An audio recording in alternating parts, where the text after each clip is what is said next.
one of the local beat writers, George Shirk, wrote a little story on our plight, and that story was read by some of the members of the Grateful Dead, and that's how that whole thing started. I wanna tell you how it's gonna be. The Grateful Dead were big basketball fans. You're gonna give your love to me. Garcia and Bob Weir, Mickey Hart, Bill Kreutzmann, and Phil Lesh. I wanna love you night and day. They're sitting around saying, we can't just let our friends down like this. Oh, my love will not fade away. Mes į Detroitą turėjom žaisti rungtynės ir Love will not fade away. dieną prieš koncertavo Grateful Dead ir Danis sako, einam, sako, ten, kadangi Grateful Dead yra iš Bay Areas.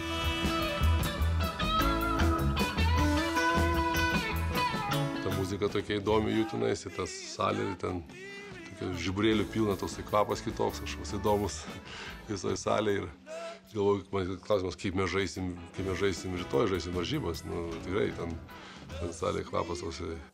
I think his eyes just got big. Might even be a contact high going on.